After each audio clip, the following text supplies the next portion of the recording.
함께 찬양합니다. 온 땅에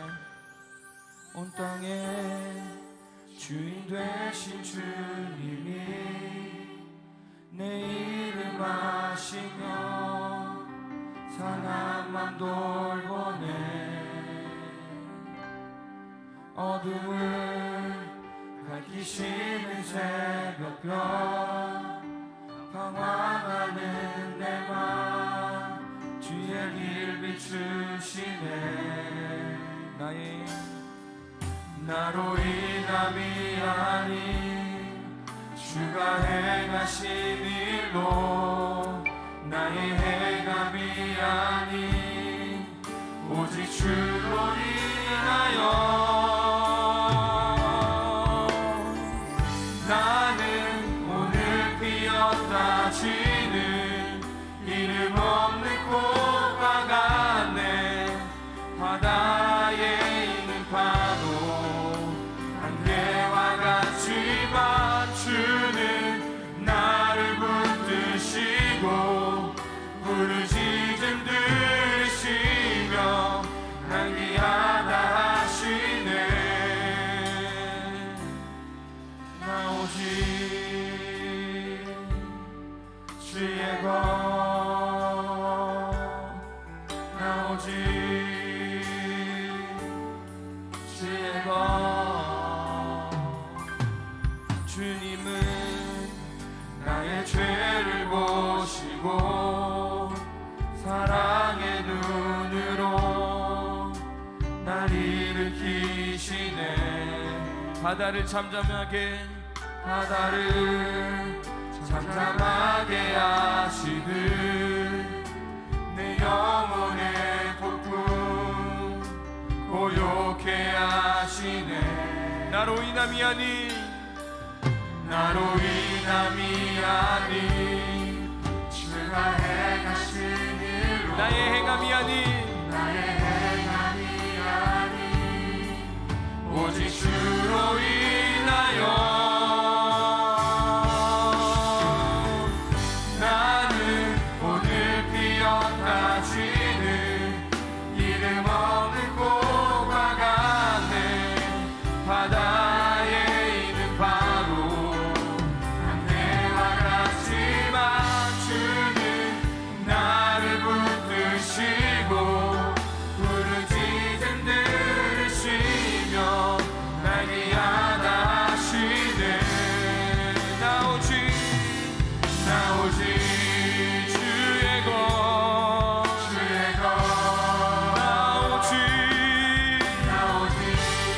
난 오직 주의 것. 나로 인함이 아닌 주가 행하신 일로 나의 행함이 아닌 오직 주로 인하여 나로 인함이 아닌 주가 행하신 일로 나의 행함이 아닌 오직 주로 인하여 나는 오늘 피었다 지는 이름 없는 꽃과 같네. 바다에 있는 파도 안개와 같지만 주는 나를 붙드시고 부르짖음 들으시며 날 귀하다 하시네. 난 오직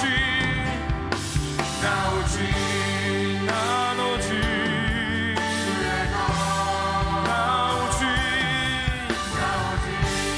난 오직 주의 것. 할렐루야. 주님을 찬양합니다. 우리 이 시간 그 자리에서 일어나서 왕의 왕께 찬양하겠습니다.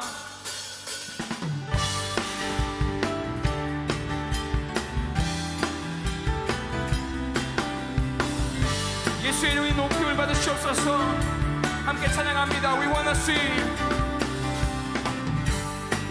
see Jesus lifted high, a banner that flies across this land, and all men might see the truth and know He's the way,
wanna see, we wanna see, we wanna see Jesus. 다시 한번 we wanna see, we wanna see, we wanna see, we wanna see Jesus. We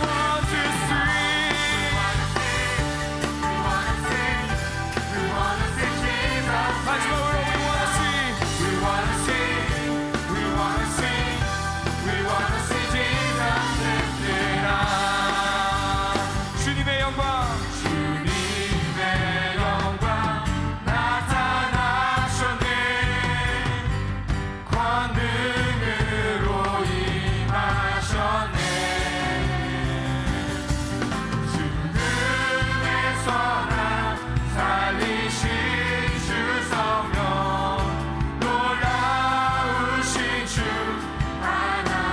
주님의 영광 나타나셨네. 주님의 영광 나타나셨네. 권능으로 임하셨네. 죽음에서 나 살리신 주 성령 놀라우신 주 하나님. 할렐루야. 주의 나라가 할렐루야 임하소서. 얻게 되리 나는 선포하리. 만왕의 왕 예수 주의 나라 임하시네. 다시 한번 처음부터 찬양합니다. 주님의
선포합니다. 이 땅 위에 오신, 이 땅 위에 오신 하나님의 본체 십자가에 달리사 우리 죄 사하셨네. 하나님 이름 지극히 높여 모든 이름 위에 뛰어나 이름을 주사 우리 예수 이름 앞에 절하고 모든 입이 주를 쉬네. 영광 중에 오실 주를 보리라. 선포해 왕께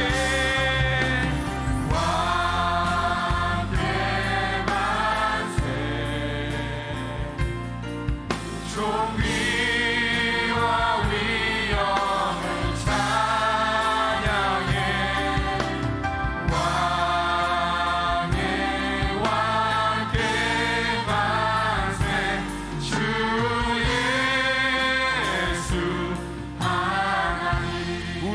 고대하네 우리 고대하네 주님 오실 그날 시사신 왕의 영광 이 땅을 비추네 사단의 권세는 주 앞에 무너져 생명과 진리의 주 권세 가장 높도다 우리 예수 이름 앞에 절하고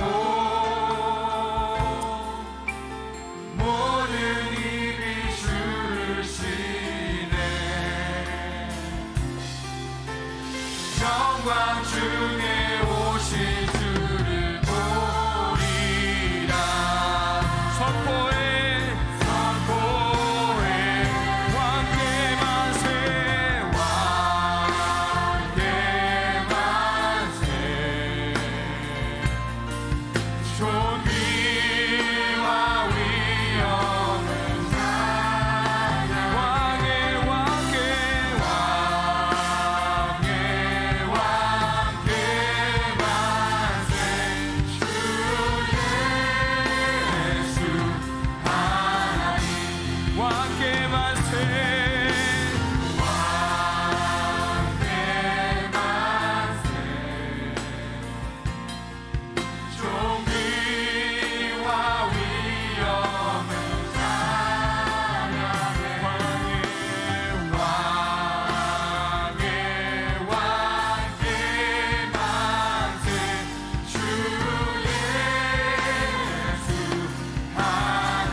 선포합니다. 수많은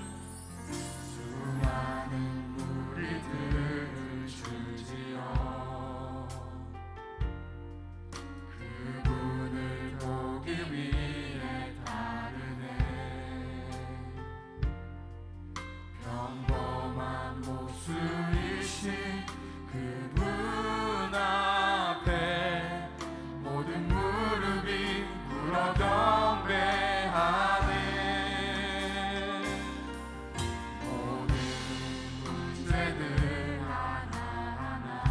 지금까지도 힘을 잃고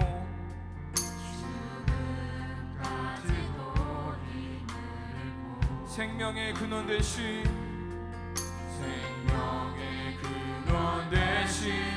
예수 이름 앞에 모든 권세들 굴복하네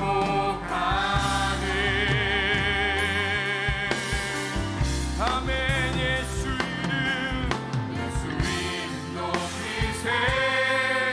능력의 그 이름 예수 이름 높이세 구원의 그 이름 예수 이름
주시는 하나님의 귀한 말씀은 골로새서 3장 1절부터 4절까지의 말씀입니다. 그러므로 너희가 그리스도와 함께 다시 살리심을 받았으면 위의 것을 찾으라. 거기는 그리스도께서 하나님 우편에 앉아 계시느니라. 위의 것을 생각하고 땅의 것을 생각하지 말라. 이는 너희가 죽었고 너희 생명이 그리스도와 함께 하나님 안에 감추어졌음이라. 우리 생명이신 그리스도께서 나타나실 그때에 너희도 그와 함께 영광 중에 나타나리라. 아멘. 아멘. 자, 우리 한번 따라해 보겠습니다. 우리 생명이신 그리스도. 한번 더 해볼까요? 시작. 우리 생명이신 그리스도. 사람마다 조금씩 차이는 있어도 자연을 보고 누리는 이 여행에 대한 로망이 우리 모두에게 다 있습니다. 그래서 여행을 위한 비싼 대가도 지불하려고 하고, 그리고 여행하기 전에는 설레임과 기대감도 갖게 됩니다. 그러나 어떤 여행이든지 하고 나면 지치고 피곤한 것도 사실입니다. 치우고 정리해야 될 것이 쌓이고, 그리고 많은 일들로 인해서 더 힘들어할 때도 있습니다. EMPK 수련회를 지난 주간에 캐나다 토론토에서 하고 다녀온 분들도 동일한 고백이었고, 또 신구 목회협력위원회 수련회도 타이트한 일정들을 소화하는 강행군을 했기에 지치고 피곤한 후유증도 있습니다. 그런데도 또 여행을 가고 싶어하는 이유는 자연 속에서 생명의 근원이신 하나님의 솜씨와 흔적들을 볼 수 있기 때문입니다. 그런 하나님의 솜씨를 느낄 수 있는 것들을 통해서 감탄과 경이로움을 누리게 되고요, 또 내 육체 안에 있는 생명이 좀 더 생기를 회복하는 것을 경험하게 되지요. 하나님의 솜씨와 흔적들을 보고서도 우리가 생명의 생기를 회복할 수 있다면, 진짜 생명이신 주님을 만나고 누린다면 어떻겠습니까? 어떤 의미에서는요, 우리가 세상에서 육신의 눈으로 보고 체험하는 이러한 생명은 진짜를 위한 그림자라고 할 수도 있습니다. 왜냐하면 이 세상의 생명은 아무리 소중하다 할지라도 병들고 상하고 죽을 수밖에 없는 유한한 생명이기 때문에 그렇습니다. 우리 모두는 다 생명을 먼저 떠나보낸 경험들이 있습니다. 사랑하는 가족이나 친지, 이웃, 친구들, 먼저 하나님 나라로 보낸 분들이 있죠. 하다못해 소중히 기르는 화초나 애완견이나 애완동물들을 슬픔 가운데 먼저 떠나보낸 경험들도 있습니다. 우리는 이런 경험들을 통해 무엇을 배우게 되죠? 이 땅의 생명의 유한함을 깨닫고 배울 수가 있습니다. 제게는 부모님의 사진들이 참 많이 있고, 제 책상 위에는 제 아버님이 생전에 사용하셨던 손수건도 있지만, 그런 것들이 생명을 대신할 수는 없습니다. 자, 여기에서 우리가 알 수 있는 것, 여러분, 생명이 없으면 관계도 끝나고 일상도 끝나고 모든 것이 끝이 난다는 사실입니다. 우리 에덴 동산에서 하나님께서 첫사람 아담과 하와에게 주신 말씀은, 동산 각종 나무의 열매는 내가 임의로 먹되 선악을 알게 하는 나무의 열매는 먹지 말라. 내가 먹는 날에는 반드시 어떻게 하리라? 죽으리라. 반드시 죽으리라 라는 말씀을 하셨죠. 그런데도 아담과 하와가 스스로 하나님처럼 되려고 하는 교만과 불순종의 마음으로 선악을 알게 하는 나무의 열매를 따먹고 말았습니다. 즉시로 하나님의 형상과 모양대로 지음받은 영이 죽게 되었습니다. 여호와가 불어넣어 주신 이 생명이 죽으니까 그 다음에는요, 그렇게 좋았던 에덴 동산이 저주를 받아서 가시덤불과 엉겅퀴를 내는 땅으로 바뀌어집니다. 얼굴에 땀을 흘려야 육체를 위해 먹을 것을 먹는 신세가 되었습니다. 여자는 해산의 수고를 겪게 되었고요, 모든 인간은 병들어서 흙으로 만들어졌으니 결국 흙으로 돌아가는 사망의 종이 되고 만 것입니다. 무엇을 말씀합니까? 다른 어떤 상황, 환경보다도 생명이 우선순위라는 거예요.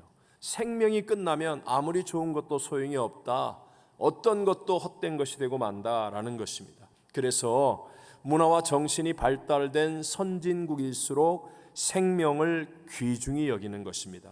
한 생명을 살릴 수 있다면 어떤 대가라도 지불하려고 하지요. 아무리 비싼 자동차라도 그 안에 갇혀있는 생명을 구할 수 있다면 부수어뜨립니다. 심지어는 건물이라 할지라도 그 안에 갇혀있는 한 사람의 생명을 구할 수 있다면 그것 또한 부수어뜨릴 수 있다는 것이죠.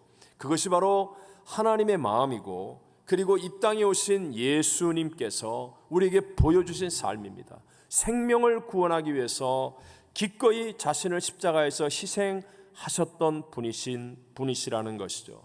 요한복음 6장을 보면 예수님께서 산에까지 따라온 배고픈 무리들을 위하여 오병이의 기적을 행하시는 장면이 나옵니다.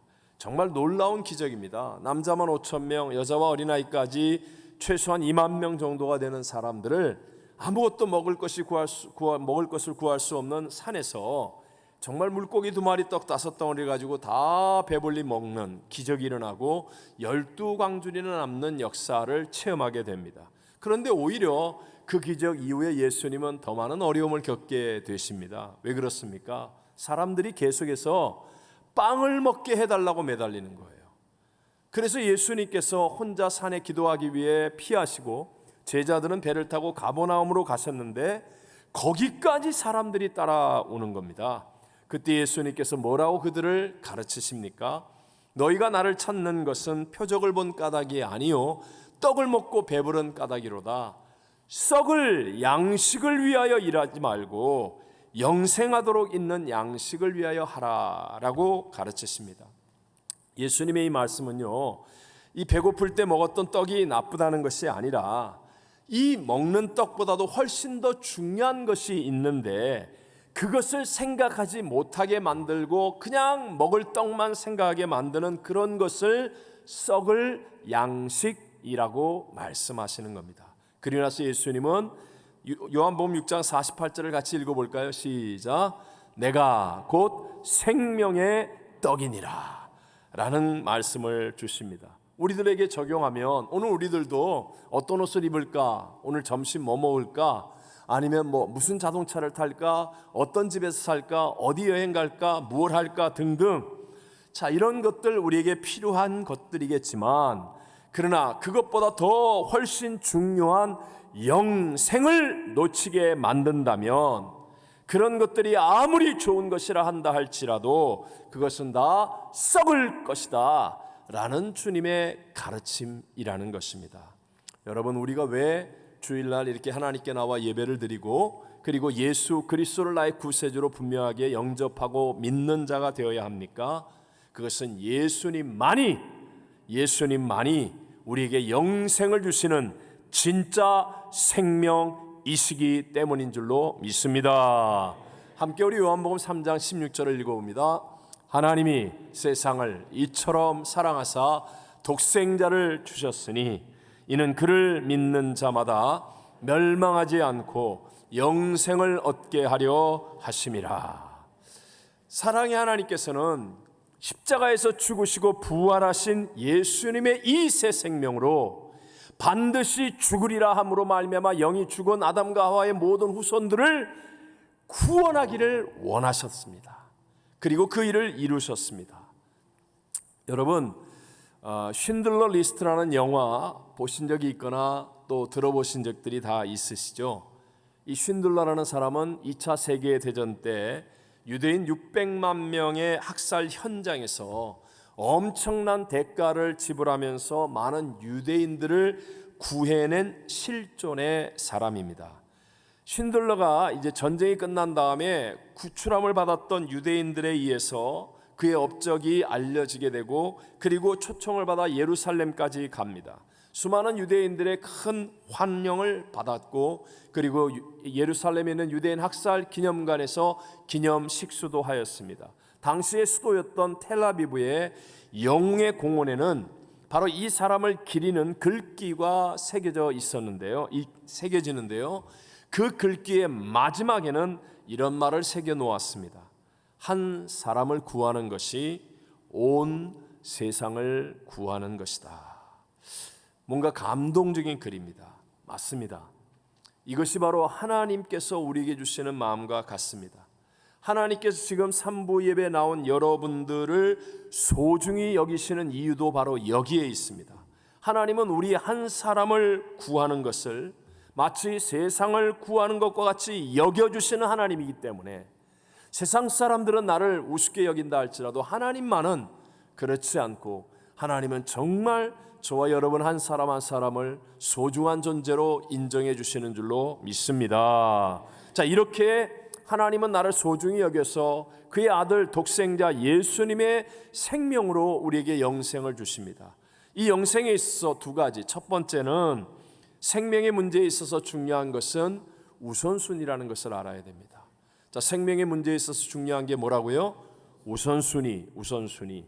한번 이렇게 예를 들어 설명해 볼까요? 여러분 가정에서 온 식구들이 오랫동안 이제 뭔가를 준비해서 한국에는 제주도 한라산 정상에 오르기로 했다고 한번 가정해 보십시오. 온 가족이 각자 필요한 장비를 구입하기도 하고 여러 가지 인포메이션을 찾아서 훈련도 하고 막 열심히 준비를 했습니다. 그리고 정말 기쁨과 감격으로 산을 오릅니다. 영차 힘을 내어서 산 정상에 올라간 거예요. 그래서 야호 하고 외치려고 하는데 같이 간 자녀가 안 보입니다. 올라오는 동안에 아이를 잃어버린 거예요. 그렇다면 여러분, 정상에서 야호를 외치고 기뻐하고 감격할 수 있겠습니까? 정상에서 야호를 외치면서 컵라면 끓여 먹을 수 있겠습니까? 안 된다는 거예요. 아니라는 거예요. 마찬가지로 우리가 세상을 살면서요, 돈도 벌고 명예와 권력도 얻기도 하고 모든 쾌락을 다 누린다 할지라도 그러나 우리가 만약에 영원한 생명을 주시는 예수님을 잃어버린다면, 그렇다면 그것이 어떻게 야호할 일이고 기쁘고 즐거워할 일이 될 수 있겠습니까? 요한일서 5장 12절을 다 같이 읽어봅니다. 아들이 있는 자에게는 영생고 아들이 생명이 없느니라.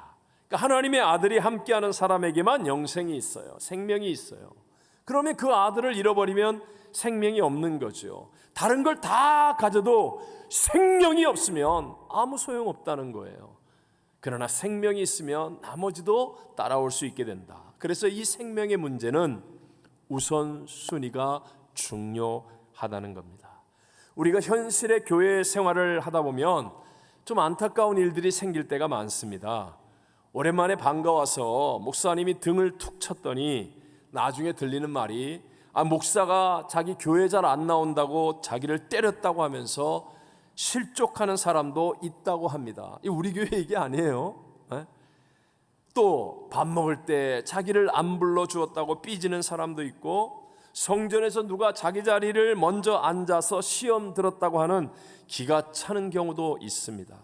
좋은 관계인 줄 알고 한마디를 툭 던졌더니 상대방은 그것을 소화하지 못하고 밤새 한숨도 못 잤다고 하면서 교회에 떠나야 되겠다고 하는 어처구니 없는 경우도 생기는 것입니다. 왜요? 인간은 한계가 있고 또 우리의 영원한 생명을 방해하는 원수 마귀가 있기 때문에 이런 어처구니 없는 일들이 생길 수밖에 없다는 것이죠. 그러나 중요한 건 이 일이 생기는 게 문제가 아니라 이 일을 이겨내는 게 중요하다는 거예요. 어떤 사람이 이깁니까? 그것은 우선순위를 생명에 두는 사람, 교회를 나오는 우선순위, 나의 신앙생활의 우선순위, 그 우선순위가 영생을 주시는 아들 예수 그리스도에게 초점을 둘 줄 아는 사람, 예수를 똑바로 바라보고 예수를 묵상하고 예수를 붙잡는 사람이 되어지면 이런 하찮은 것들, 기가 막힌 것들, 어처구니 없는 것들에게 내가 넘어지지 아니하고 어떤 시험과 태클이 와도 이길 수 있는 사람이 될 줄로 믿습니다. 본문 1절과 4절을 같이 한번 읽어봅니다. 그러므로 너희가 그리스도와 함께 다시 살리심을 받았으면 위의 것을 찾으라. 거기는 그리스도께서 하나님 우편에 앉아 계시느니라. 우리 생명이신 그리스도께서 나타나실 그때에 너희도 그와 함께 영광 중에 나타나리라. 아멘. 쉽게 말하면 생명의 우선순위를 두면 반드시 하나님의 영광 중에서 승리하게 된다라는 것을 말씀하는 거예요. 자, 생명의 우선순위를 두는 것을 생명의 말씀을 전해야 하는 목사인 제 경우로 설명을 해보자면, 저는 주일을 준비하는 토요일은 외부에 나가거나 아니면 집조차도 가지 않고 이 말씀을 준비해야 하는 일에 최선을 다합니다. 제가 목회를 하는 30여 년 동안 토요일 밤에 이 바로 옆에 있는 집에도 가보지 못합니다. 또 집회를 앞에 두고 설교를 앞에 두고 있으면 어디를 가든지 그 전날 밤이나 그 앞 시간들은 이 생명의 우선순위를 지키는 데에 최선을 다해야 합니다. 그러고 나면 나머지 여러 가지 일들은 하나님의 은혜와 사랑으로 다 합력하여 선이 되어진다는 것을 경험할 수 있습니다. 여러분, 사업을 하거나 직장을 다니는 분들이라고 한다면 여러분에게 주어진 물질, 재능, 은사들을 이 생명의 우선순위를 증가하는 그 삶이 되어야 합니다. 내게 주신 물질과 내게 주신 재능, 은사를 가지고 생명을 구원하는 일에 내가 우선순위를 두고 있습니다 라고 증거하는 삶. 그러면 먼저 그의 나라와 그의 의를 구하는 자들에게 모든 것을 더하여 주시는 역사의 주권자 하나님의 역사는 반드시 일어나게 될 줄로 믿습니다. 두 번째, 생명은요, 씨의 형태로 주어진다는 것입니다. 어떤 형태로 주어진다고요? 씨.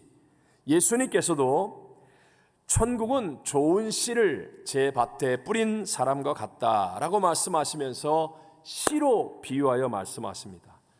우리 주님은요, 우리에게 열매로 주지 않습니다. 다 이루어진 열매로 주지 않고 씨의 형태로 우리에게 생명이 주어지기 때문에 반드시 이 씨는 시간이라는 과정을 지나는 거예요.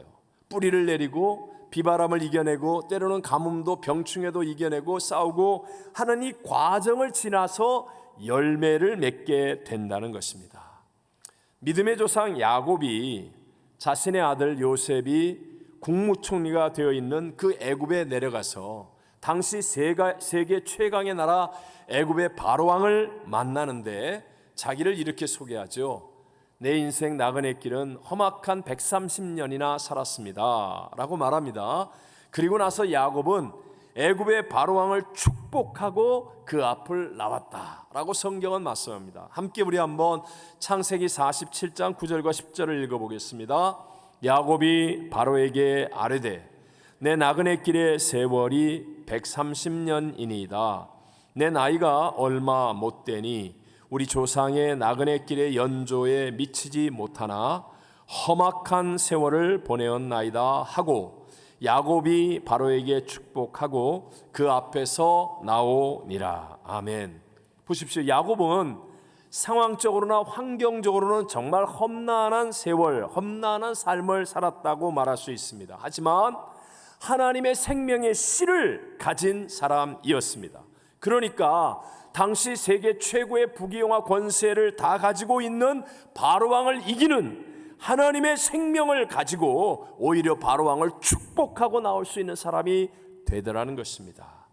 우리가 잘 아는 요셉을 생각해 보십시오. 요셉은 애굽이라는 나라와 비교할 수 없는 저 촌구석 시골 변방 팔레스타인의 한 촌사람이었는데 그가 일약 스타덤에 올라서 그 강대국 애굽의 2인자 국무총리로 출세한 것을 복이라고 성경은 말하는 것이 아니고, 그것도 복의 한 모양은 되겠지만 그러나 진짜 복은 비록 가족으로부터 인신매매를 당하여 처절한 노예 생활을 할 때에도 우리 주님, 생명이신 주님이 함께 하신 것이 복이고, 억울하게 누명을 쓰고 감옥에 가 있는데도 불구하고 그 초라하고 더러운 감옥 안에서도 생명이신 주님이 요셉과 함께하는 그것이 복이라고 성경은 말씀하고 있는 거예요. 그러니까 하나님의 생명의 씨를 가진 요셉 때문에 그 보디발의 집이 흥왕하고 형통하고 심지어는 감옥 안이 형통하게 되고 7년 흉년을 만난 애굽이 요셉 때문에 형통하여서 애굽과 주변을 살리는 복 있는 나라가 되어지더라는 것입니다. 자, 2절과 3절 본문을 같이 한번 읽어보겠습니다. 위의 것을 생각하고 땅의 것을 생각하지 말라. 이는 너희가 죽었고 너희 생명이 그리스도와 함께 하나님 안에 감추어졌음이라.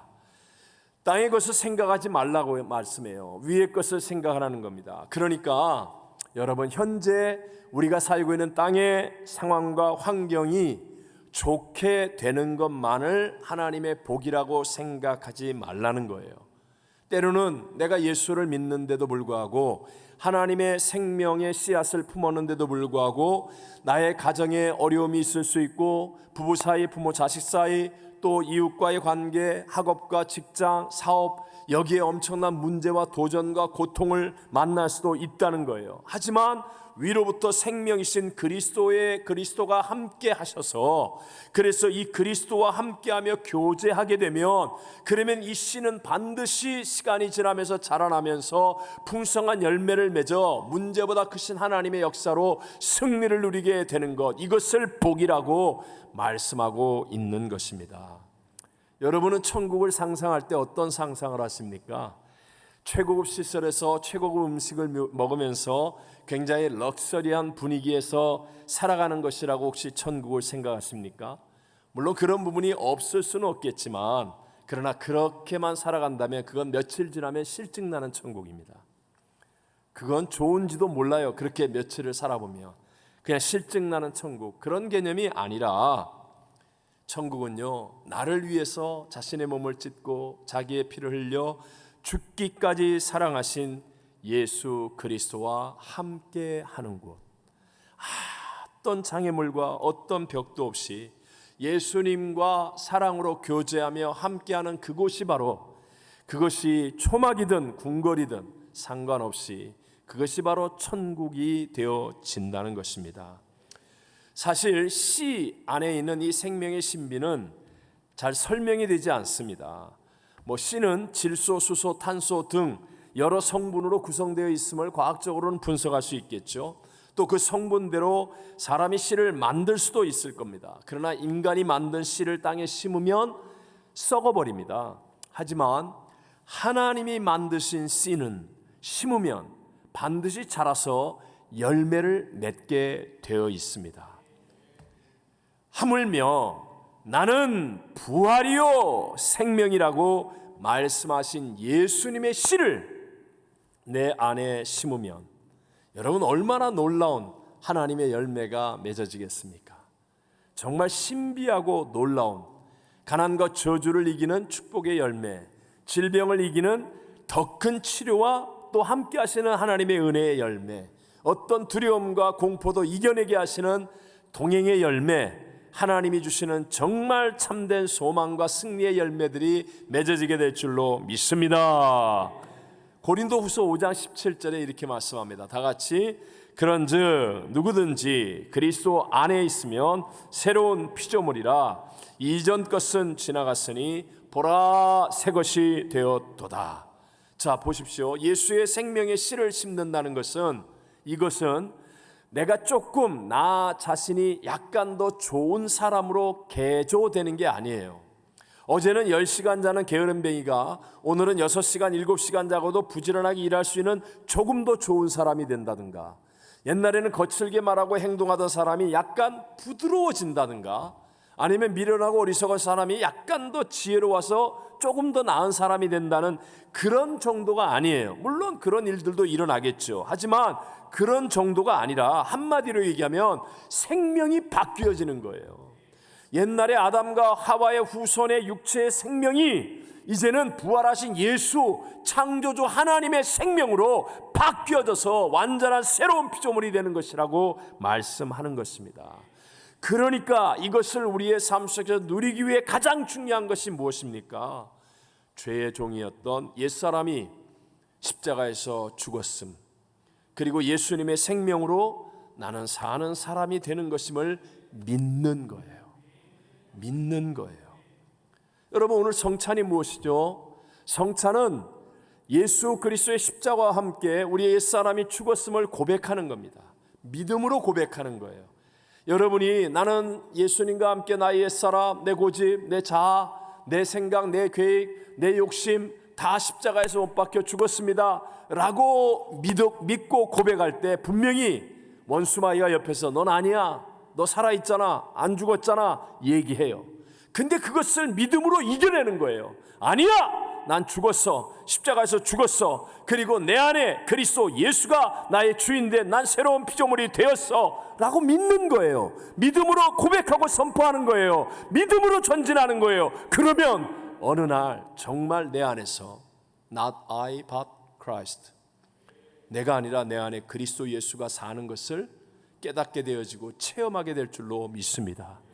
분명히 그 일에는 나는 두려워 떨거나 도망쳐야 되는데 나도 모르는 사이에 용기 있게 앞장서서 죄를 물리치고 하나님의 영광을 위해 선을 행하는 사람이 되어 있는 나를 바라보며 깜짝 놀랍니다. 분명히 그런 일에는 내가 지혜가 없고 두려워서 난 할 수 없는 사람인데 어느 날 나에게 용기가 생기고 뜨거운 열정이 생기고 행하고 있는 나 자신을 발견하게 되는 거예요.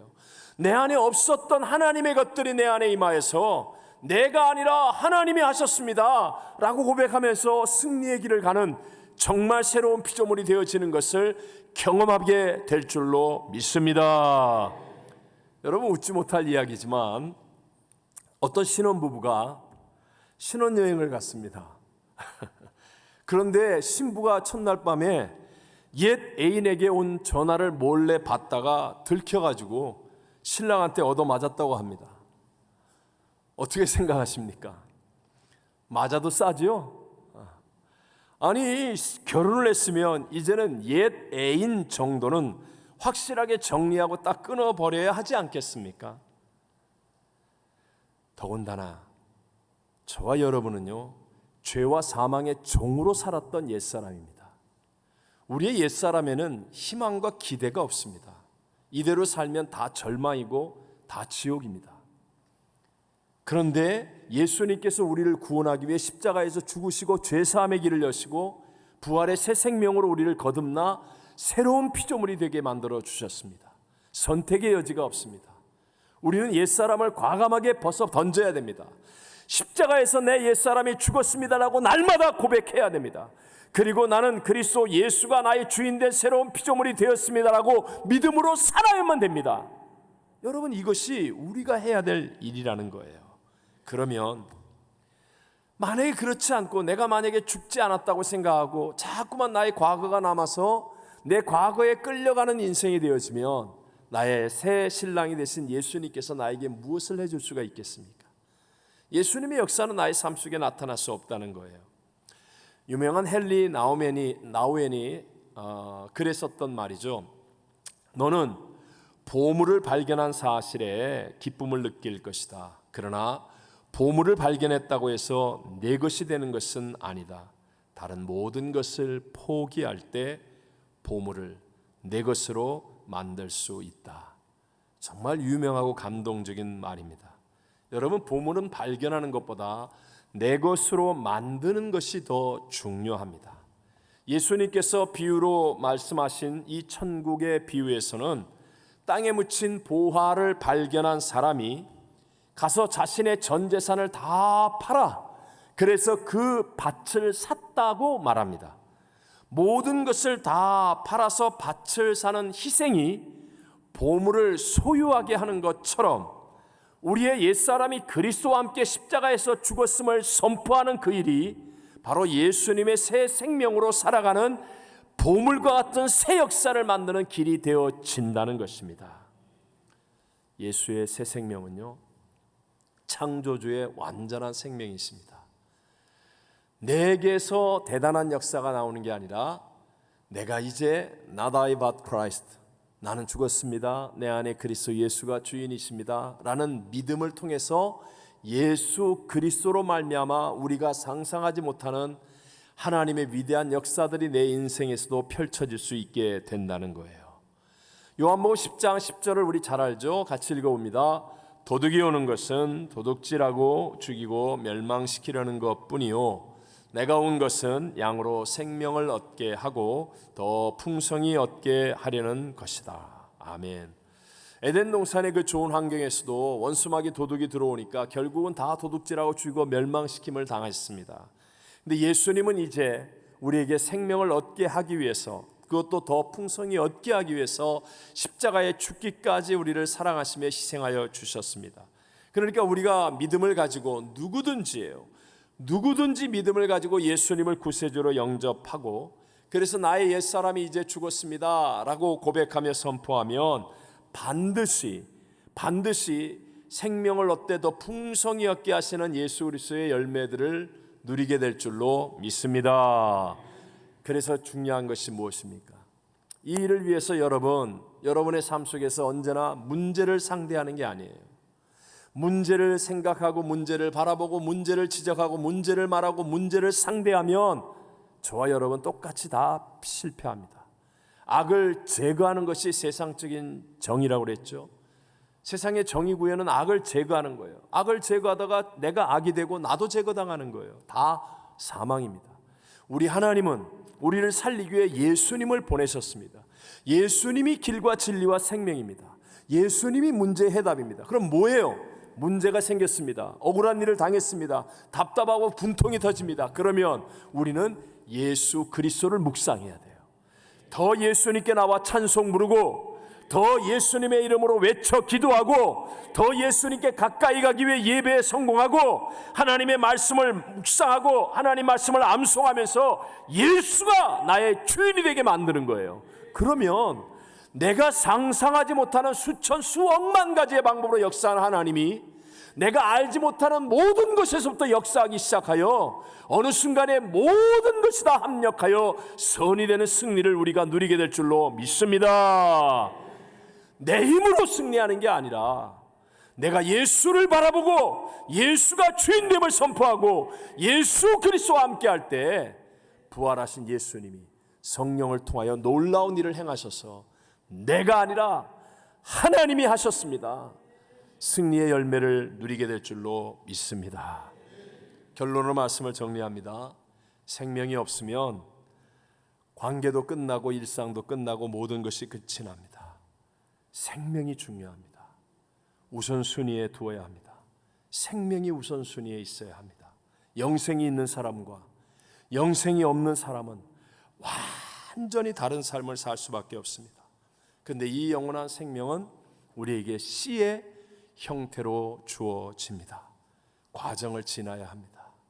이 씨를 붙잡고 Not I but Christ를 고백하고 하나님 내게 믿음을 주십시오. 자꾸 내가 다시 살아납니다. 그리고 또 주님 앞에 나와 내가 십자가에서 죽었습니다. 내 안에 그리스도가 주인입니다. 이 과정을 지나는 거예요. 과정을 지나면서 영생을 주시는 예수 그리스도가 주인 되어질 때 완전한 새로운 피조물이 되어서, 그래서 Not I but Christ로 주님의 풍성한 열매를 맺는 승리자가 되어지는 것입니다. 오늘 이 성찬을 통하여 예수님이 내 안에, 내가 예수님 안에 거하시며 예수 그리스도의 생명으로 충만해지는 은혜가 임하게 되시기를 주의 이름으로 축원합니다. 축원합니다.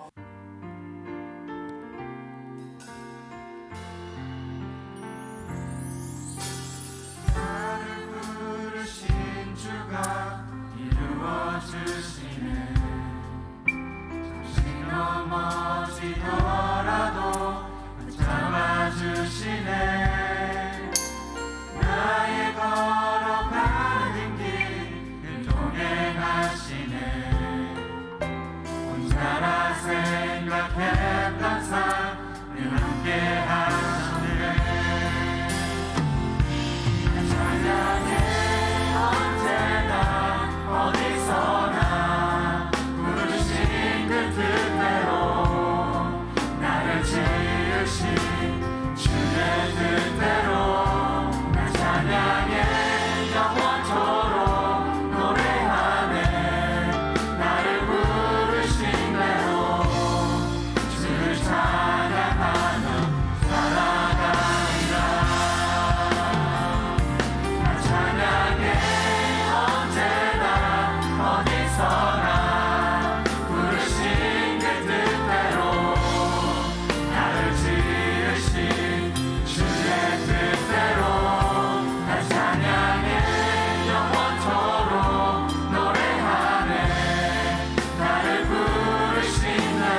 지금은 성찬의 우리 구주 예수 그리스도의 무한하신 은혜와 하나님 아버지의 변치 않으시며 영원하신 사랑하심과 보혜사 성령 하나님 함께 하시고 충만케 하심이 오늘 하나님을 예배하는 사랑하는 모든 성도들 위에와 열방을 품고 중보기도하는 선교지와 선교사님들 위해 영원토록 함께 계실지어다. 아멘.